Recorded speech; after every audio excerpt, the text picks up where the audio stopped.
This is Tyrese Halliburton, and you're listening to Setting the Pace.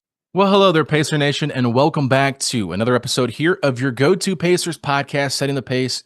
I'm your host, Alex Golden. On today's show, Michael Facci was not able to join us, but I was able to get the great Michael Scotto from Hoops Hype to come on and talk about free agency, what's happened already, what is still to come with restricted free agency, and then maybe look a little bit more at the landscape of the NBA moving forward. So really enjoyed that, but before we get into all that, I want to make sure you guys know that me and Scotto recorded this on Thursday night. So if anything took place over the weekend that is noteworthy, I do apologize. We do not touch on that. But one thing that was noteworthy over the weekend was Swish Cultures posted a 1 minute and 10-second video of newly acquired Pacers Jay Huff at an NBA Players Association event, showing off so many different reverse dunks and things like that. And it was a lot of fun to see. You saw Jay Huff in the black tank top with the blue lettering for the Pacers logo on it.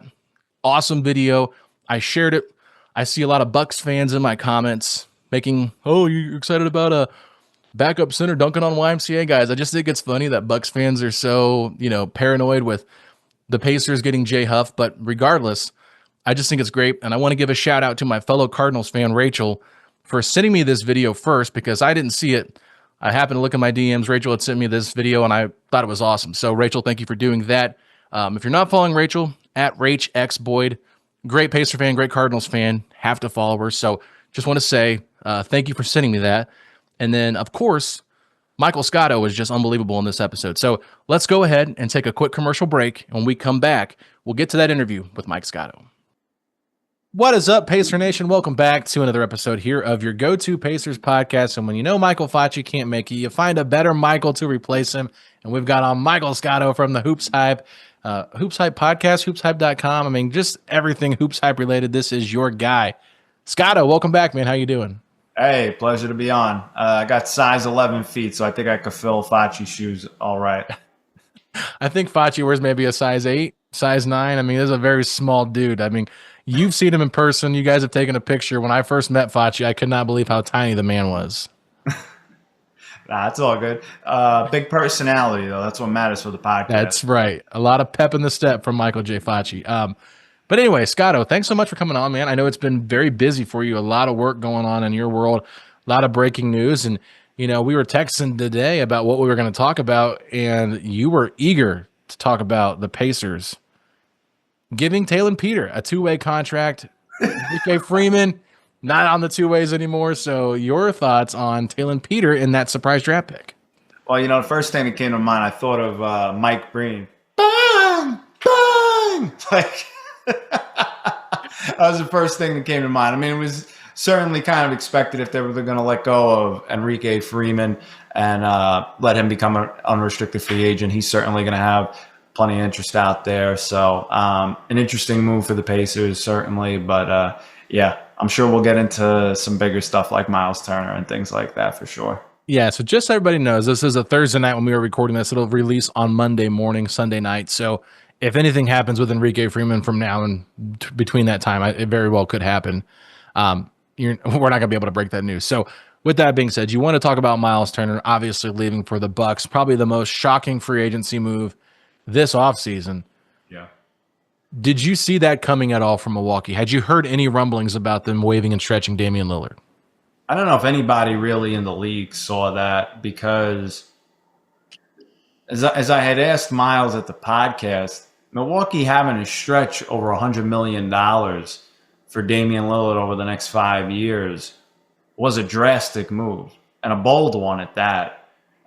To get the guy that they felt was the best free agent on the market and to fill a position of need to replace Brook Lopez. For Miles, he got the money that he was seeking, and he gets a fresh start in Milwaukee after a decade in Indiana. And it's ironic because the guy survived more rumors than a high school student in the hallway, I felt like, and over the course of his career getting traded. And now, after Indiana gets to the highest point that they've been, just on the precipice of winning a championship, possibly had Tyrese Halliburton not gone down with his Achilles injury, that one step changes the trajectory of the Indiana Pacers in terms of everything, really, and in the immediate future and looking ahead going forward.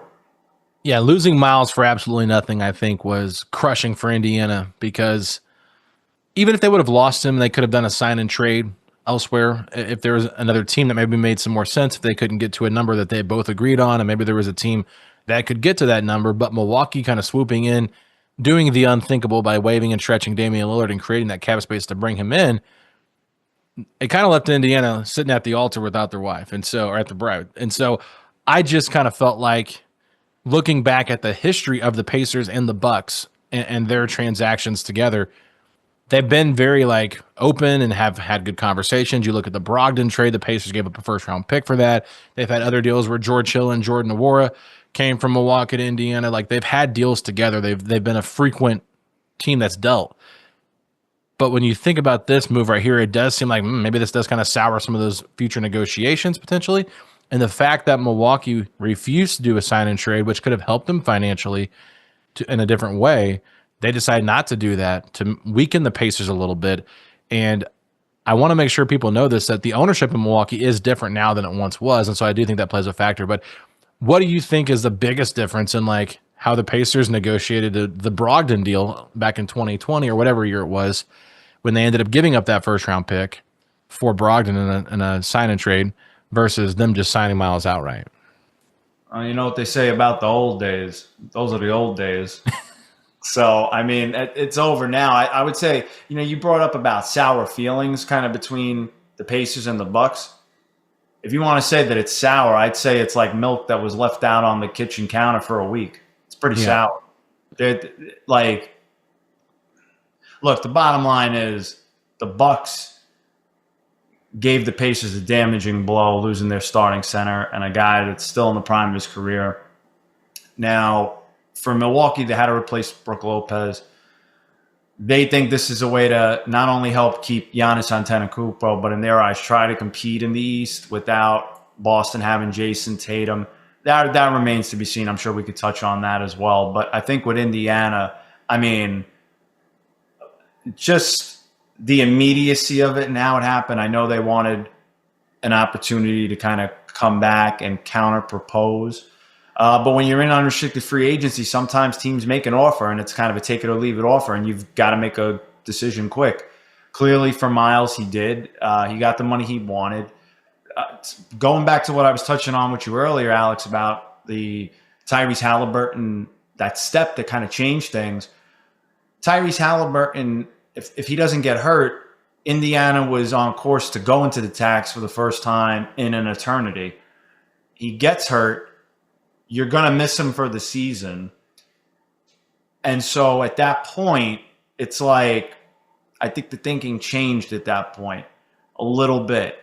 And so once that happened, that gave Milwaukee an opportunity to kind of swoop in a little bit there, because seemingly it looked like for the Pacers, there weren't teams that had the cap space to really go after Miles and make a sign and trade. If they were going to have to make a sign and trade, they would have to work with the Pacers. But once Milwaukee boldly stretched Dame and they made some other moves, getting off Pat Connaughton, agreeing to a buyout with Vasilije Micic, etc. They did a lot to get Miles Turner, one guy. So, for him, this is Milwaukee's home run swing. And, for them, given all the money that they had to stretch for Dame over the next 5 years, they've got to make some solid contact on this one, because striking out really isn't an option. Do you think they're going to make contact with Miles Turner as their number 2 guy on the roster? Well, I'll say this. Miles Turner has always wanted to put himself in position to be an all-star one day. And I think for Miles, if he's going to take that next step, he's going to have to average over 20 and 10 in Milwaukee, being next to Giannis. He has a chance to be in position to put up some bigger numbers. It's going to be up to him to fill those expectations. And there is going to be a lot of pressure on Miles Turner now because of all that Milwaukee gave up to make this signing happen, in addition to the money that they're paying him.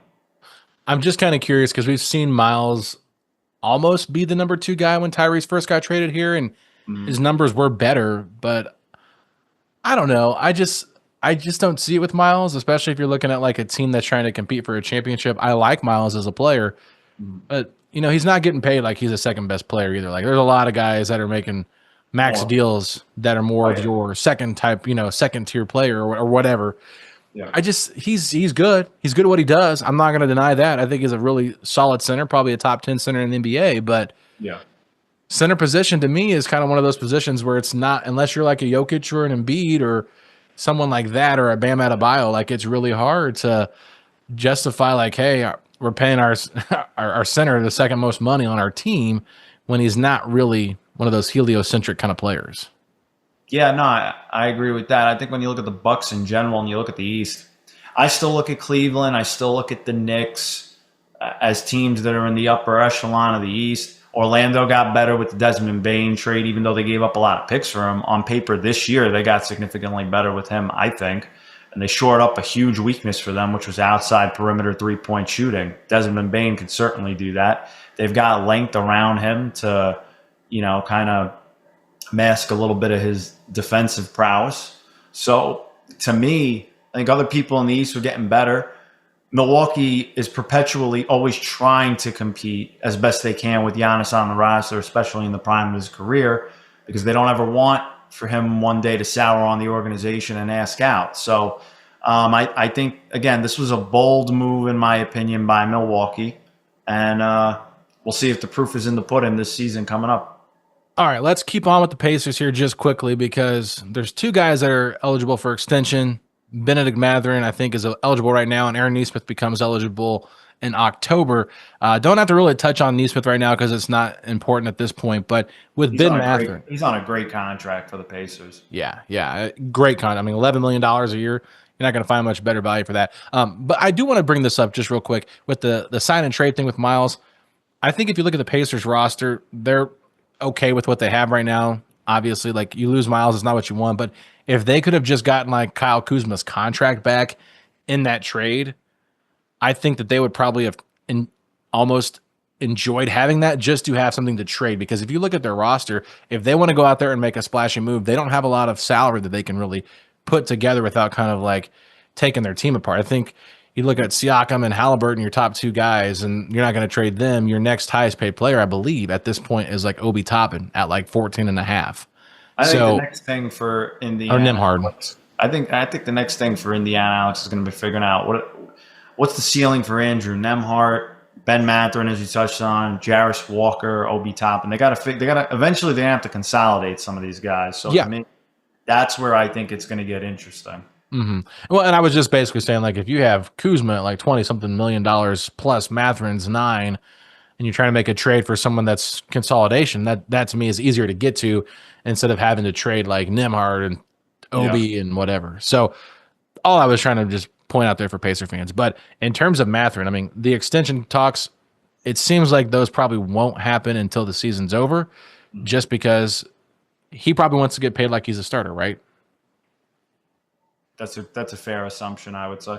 Yeah, just because like this year he could start 82 games.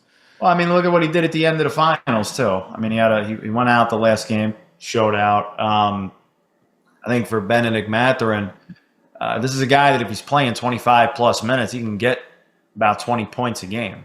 Mm-hmm. He's a good player. I mean, it depends on his role and whatnot, but I could see why he would want starter money for sure. Yeah. Do you think the Pacers would be willing to pay him starter money? What I would tell you is that a lot of teams have checked in on Ben Mathurin, and I think it's going to be interesting to see what Indiana values more, the incoming calls and offers they get, or having to pay him, an extension that, maybe could get towards starter money. That's like to be determined, because right now, he was coming off the bench for them. So, and I mean, he was a really good player, but again, given where they're at with the Tyrese Halliburton situation, I could see them being open to more things. Yeah, I have been saying I wouldn't be surprised if Mathurin is a trade deadline guy for the Pacers, just because that extension, they don't want to lose him in restricted free agency. They don't want to get stuck trying to pay him more than they want to pay him. Right. And if they can find a team out there that gives them a deal that makes maybe a little bit more sense for what they're wanting to do once Halliburton comes back, that could also be the direction they head. But aside from that, let's move and look at some of the other stuff that's going on here in the Eastern Conference, because I do think it's interesting, right? There's a lot of things we could talk about here, but I think I'm trying to remember what I brought up to you that I want to talk about some of the stuff happening in the Western Conference, but in terms of the Eastern Conference, we do have some restricted free agencies, and I know you're a restricted free agent, and I know that you're close with the Nets being in that area. Cam Thomas is a big name that's been out there on the open market that hasn't been able to get a contract. When you just look at the landscape of the restricted free agents right now, and not really having any money available to them, how do they go about doing their business? Because it feels like they're just in such a weird spot. I mean, in general, any team that's got a restricted free agent feels like they've got all the leverage. It's been that way. Chicago's been in this situation before, for example, when they had Lowry Markkanen, and that was like pulling teeth to get that sign and trade done, depending on which side of the equation you talk to. Now they got to figure out Josh Giddey. They're pretty far apart in where the Bulls value him right now, given the market and given what he wants. Closer to, as I've reported on Hoops Hype before, closer to around Jalen Suggs' money, and they're not in that ballpark. When you talked about the Nets, they had a bunch of draft picks, and they're still prioritizing a little bit of flexibility, it seems. I would say to you that Cam Thomas on a short-term deal under team control is something they'd be interested in. Specifically in terms of what number that they're offering, I wouldn't even say that the conversations are that far. I really think I'll say this. It seemed to me that there was an expectation that Cam Thomas is going to be back. How they get there still remains to be seen. There's a lot of time for it, but right now the Nets would be kind of bidding against themselves, so they have a lot of leverage. With Golden State, with Jonathan Kuminga, there is sign and trade interest out there. And, Chicago was one of the teams that I had reported on. They've got to kind of figure out the Josh Giddey situation first before they can see what they can do with Golden State there. Previously last season, there had been some chatter about Nikola Vucevic. I'm not sure that Golden State wants to do that at his number right now, but is there another pathway? Remains to be seen. You had other teams like Miami previously before the Norman Powell trade, Sacramento. They've looked to do some things over the summer and kind of gauging the market on Malik Monk, Devin Carter, as I've reported. That still remains to be. And there's one other restricted free agent, Quentin Grimes with the Philadelphia 76ers, that really sticks out to me. I expect Quentin Grimes back with Philadelphia, especially after Gershon Yabusele left for the Knicks. There's more of an importance for Philadelphia to bring him back. I talked with Daryl Morey and a few other reporters at Vegas Summer League. Pretty much it said that, they could have a 3-guard lineup at times, and Quentin could be a part of that. They've got Tyrese Maxey, BJ Edgecombe, etc. To kind of figure out how, Jared McCain as well, how they're going to figure that out. But there certainly seem like plausible minutes for Quentin Grimes to kind of build off of what he did at the end of last season when he really got a lot of shots and opportunity. A lot of interesting stuff there. And I just, you were talking about the Warriors and you're talking about the Bulls and how the Bulls might have interest in Jonathan Kuminga. Yeah. Would it make sense to do a sign and trade, like a double sign and trade of Josh Giddey for Jonathan Kuminga? I don't think. No, I mean, I think Chicago wants to retain Giddey from what I've heard. It's just, gotcha. They're holding kind of steadfast on their evaluation of his value given the market right now. And, for Giddey, again, I would say this isn't the first rodeo where Chicago has had these type of stances. It happened with Lowry Markkanen. I still think ultimately Chicago wants to keep him. I haven't heard anything as much on a sign and trade possibility yet. Gotcha. And then just sticking with the Warriors, they've been linked to some other names out there like D'Anthony Melton, Al Horford as well. Are those things just kind of waiting for the Kuminga dominoes to fall? Yeah, because Alex, that can kind of determine how much they can offer, and ideally, even other guys like Seth Curry as well. Now, Seth Curry I think would be cheaper, but Wait a second. Are you breaking news that the Curry brothers could play together? I mean, it's possible. That would be fun. It's been a rumbling. I don't know if I'm the first to say that or not, but first I've heard it. So yes, you are the first to say it to me. Cool, works for me. But yeah, I mean, look, it's possible. I mean, I'm not saying anything's done, but certainly possible. Will be kind of ironic to have the Curry brothers play together, and he'd give them shooting on the cheap, which Golden State, whether they, whatever they do with Kuminga, the rest of the roster, they got to fill out. They got a lot of spots, and you don't have, given the tax situation, you can't really be spending a ton.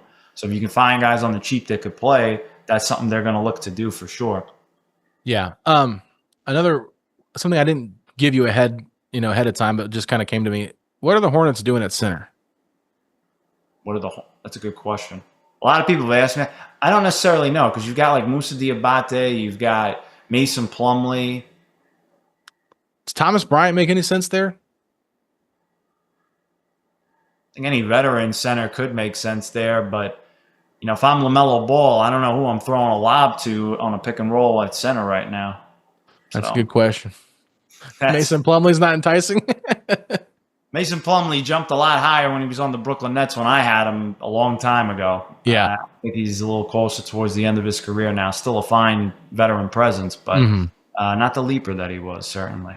Yeah, just kind of interesting what the Hornets are doing over there. It seems like they're not really sure if they're trying to win this year or not. It seems like they're kind of heading in the I think it's pretty clear.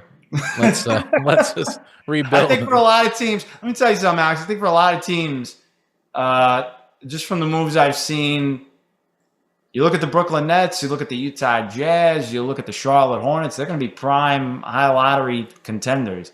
And there's some real franchise-changing talent at the top of this draft, from A.J. DeBonsa, Darren Peterson, Cam Boozer, Carlos Boozer's son, who I got to see at the McDonald's All-American practices. I like his game, has a great physique, and I think he's got a better shot than his dad did, at least from what I've seen, a little bit more consistent. So I find that intriguing. And if you talk to any NBA scout, executive, whatever, DeBonsa and Darren Peterson, those are two other franchise caliber changing guys that people are looking at as well.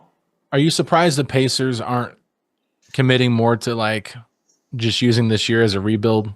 And I feel like they never have. I feel like they've never tanked Indiana. And the other thing I would say to you, Alex, is, I mean, sure, losing Tyrese Halliburton hurts, but they still have a good team. Yeah.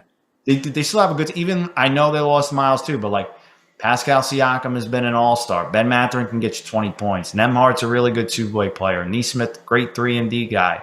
McConnell's one of the best backup point guards in the NBA. Obviously, now he's going to have a larger role. I'm sure he's excited for that opportunity, and he's not here looking to tank games either. Carlisle's a great coach. Showed that last year. The whole staff, they've got cohesion.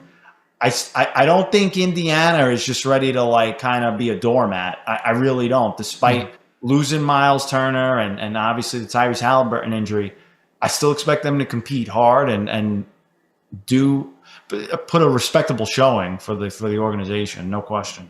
Yeah, and I've just had people ask me that, like, are the Pacers doing the right thing by saying they don't want to, they don't want to like tank or whatever? They don't openly say that, but they are pretty adamant, like, this is not a gap year for us. We're going to compete at the highest level. And I would say I'm not that concerned about losing Miles Turner. I mean, good player. I think center position is probably the easiest one to replace in terms of the 5 positions on the floor. Yeah. Miles was not great in the finals, in my personal opinion, and I know it's recency bias, but he was good in some of the other playoff games, and he's definitely better than anybody they have right now. I'm not going to deny that, but I just think if Halliburton were healthy, he could really mask a lot of the holes that you would have with Miles not being there from an offensive standpoint. So that to me is like the bigger loss, even though I know, I think it was Corey Alexander on one of the Summer League games said that the loss of Turner would be bigger than Halliburton. That's an opinion that I wouldn't agree with. I don't see that. I'll tell you this. It's Jay Huff time. Are you a Huff fan? I like Jay Huff is one of the most like sneaky underrated centers in terms of athleticism in the NBA. Like, this guy does crazy like reverse alley-oop dunks. I'm just curious to see what he could do with consistent minutes. I don't know what that's going to look like. I'm not saying the guy's going to be an all-star, but he intrigues me as a player. I feel like he's been slept on and working his way up to this opportunity, and he's got good size, good shot blocker. I think it's going to be interesting, more so than maybe the casual fan would give credit. They seem pretty excited about it, and I will say our buddy, Michael Facci, had a great bar with Chad Buchanan, called him a diamond in the huff. Thought that was he huffed and puffed and blew the house down. That's pretty good too. I mean, we've also had a lot of puns, a lot of potential we have here. The favorite one for me is Jiggly Huff instead of Jigglypuff. It's a Pokemon character. I wouldn't call Jay Puff a Jigglypuff, a Hufflepuff. I think he's got a little more toughness too. Yeah, I like what I've seen, but obviously very limited sample size. And Isaiah Jackson was really good in the playoffs. That was a move. Now, that was a move with the 3 for 21, including injury protection on years 2 and 3 for the Achilles. I thought that was interesting because, Indiana seemed like certainly they had a lot of leverage coming off that, but they believe in the kid. Yeah. So, okay, I respect that you're going to pay your guy. Let's see now. Again, there's plenty of opportunity and minutes to go around without Miles Turner there. So somebody's got to step up. Opportunity right there for him. James Wiseman as well on a partially guaranteed contract, I believe, as well. And then Tony Bradley currently on a non-guaranteed contract up until January. So don't think he will stick around for the entirety of the season, but nice insurance to have if those guys are a little bit slow to recover from that Achilles tear. So just kind of crazy that both Wiseman and Jackson dealt with the same injury last year. So last thing for me, a lot of noise out in Los Angeles. I know the Pacers were also tied to Deandre Ayton before he signed with the Lakers, but good reason, With good reason. Yeah. Did you think were the Pacers pretty, enticed by Deandre Ayton as a Miles replacement, or was that just kind of minimal? Alex, I had heard Indiana was definitely in the conversation for DeAndre Ayton. You got to remember they made the offer sheet previously to DeAndre Ayton when they had Miles Turner on the roster. Which led to Miles Turner changing agents at the time. But, I mean, big picture, they had a huge void. I think Ayton would have had a nice role there. But, from what I heard talking to sources close to Ayton, look, without Tyrese Halliburton, it was pretty hard to say no to Luka Doncic. And I still don't know if he would have said no to Luka Doncic. But I know DeAndre Ayton views Luka Doncic as the best playmaker in the NBA. And the two of them shared the same agency and have ties. So to me, and going to LA in a big market, playing with and LeBron too, who also is more than happy to make his teammates better around him as well. Like DeAndre Ayton's going there to win and compete. Last time he was able to do that with the Phoenix Suns, going all the way to the finals was a good run. And having a player option and, having a kind of prove yourself to the market next year, I expect a highly motivated DeAndre and a productive one at that. Would love to see it. I know he's been kind of getting dragged out in Portland a lot for some of the stuff that went down with him sleeping on an air mattress and not being able to get to one of the games, I believe, because the roads were too bad. I mean, a guy like him needs good, consistent guard play at point guard. They didn't have that either. So I'm not saying that's a full excuse, but I'm saying that there are contextual factors to it. I believe there's something in that. Like, he has all the talent. He's just got to bring it every night and has to have the motor. But, like, physically, talent-wise, the pieces are there. The traits are there. Yeah, I think LA could be a good spot for him just because of, like you said, Luka Doncic can make him a lot better.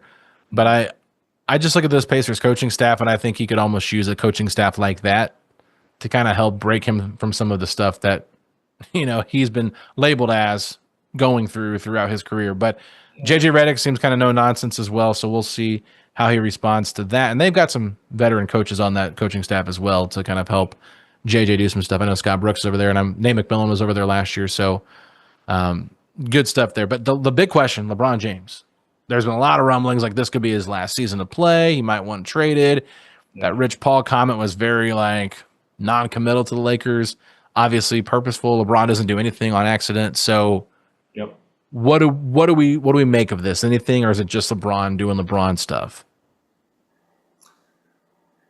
It's fun for speculation. It was definitely a topic of conversation at Vegas Summer League on the concourse with like executives and teams and things like that. But big picture at the end of the day, as of right now, still expect LeBron James to be a part of the Lakers, competing at a high level next year. I get some people say, 23, 23 last year. I get it. Big stage. He still seems to love LA, being out there with his family and things like that. I know some people made the speculation about, Cleveland maybe could make sense in a homecoming. Okay, but at the end of the day, like to make all that happen with the financial aspects of it didn't seem plausible to me. And then Dallas, I know people had thrown out there a little bit. It would, I get the fodder and the theatrics of like a Kyrie reunion and things like that. But as of right now, I still see LeBron as a Los Angeles Laker. I think the best thing for LeBron would be going back to the Eastern Conference. It's a lot easier to get to the finals through the East than it is the West. No question. Even though he won a title in the bubble, yes, overall that has definitely been the case. Do we count that title? I'm kidding. We count the title. It's just a joke. Scotto, I've asked you a lot. I know you probably need to wrap it up here. It's been 30 minutes.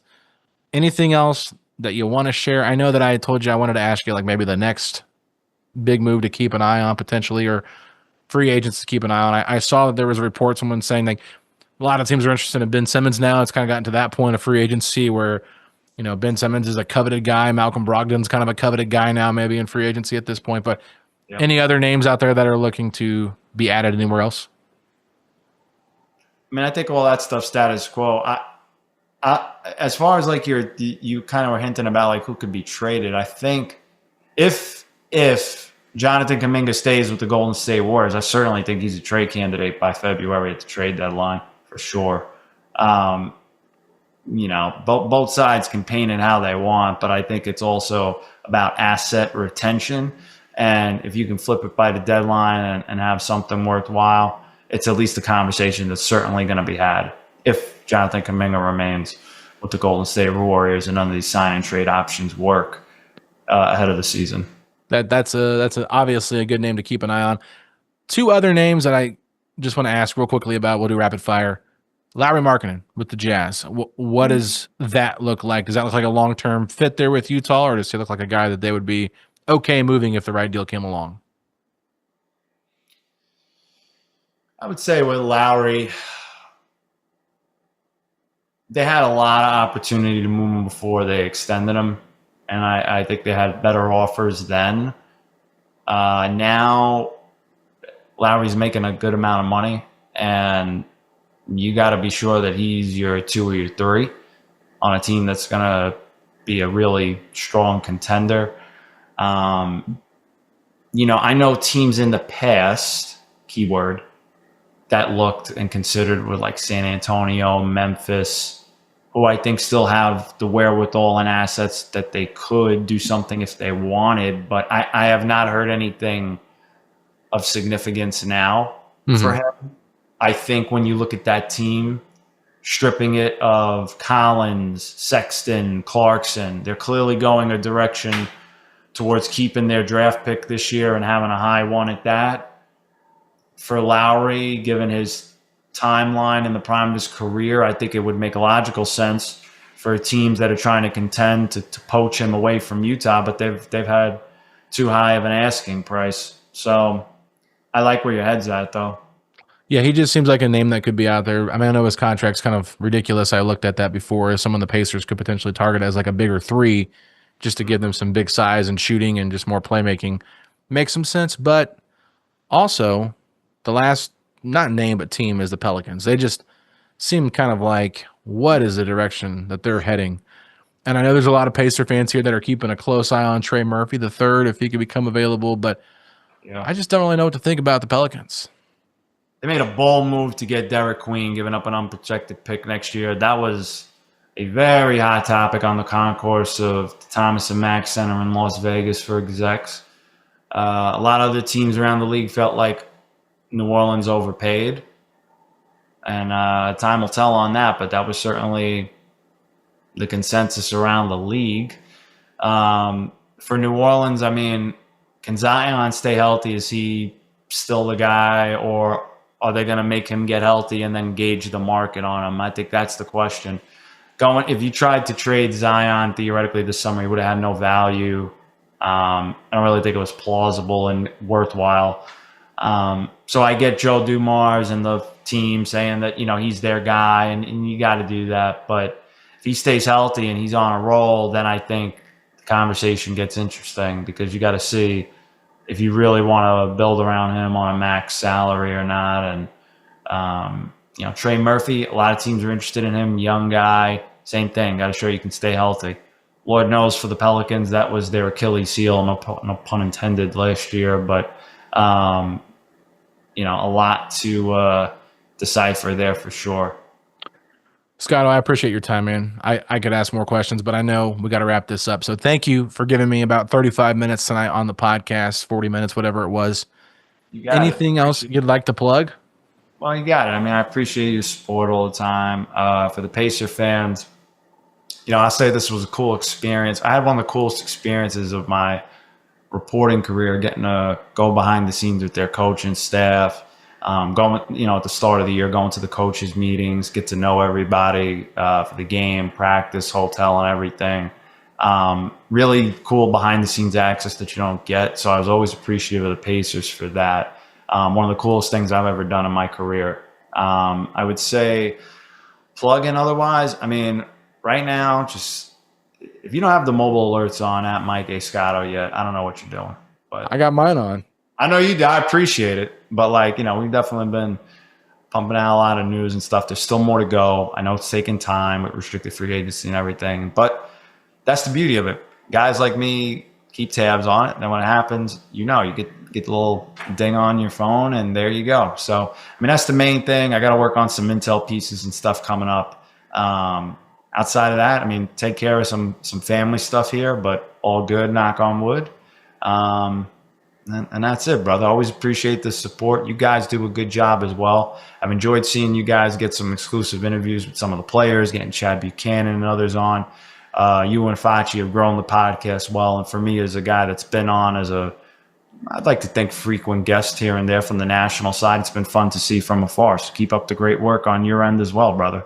No, we appreciate it. We always appreciate the support too. And I know that me, you, and Facci have a text thread where we do talk about some things here and there and just whatnot. And, it's fun. And a lot of times it's, you sharing stuff that you've got information on in terms of stuff you put out publicly just for us to see it. So always appreciate the insight. And of course, you taking your time to come on this podcast, and you do it for free. I mean, some people don't know this, but a lot of times there's certain analysts out there that want you to pay them to come on the podcast. And Michael Scott is like, you know what? I'm not going to make you guys do that. I'm big enough where I could, but I'm not going to. So we appreciate, you giving us your free time on these weeknights when you definitely have things to do, life to live and all that.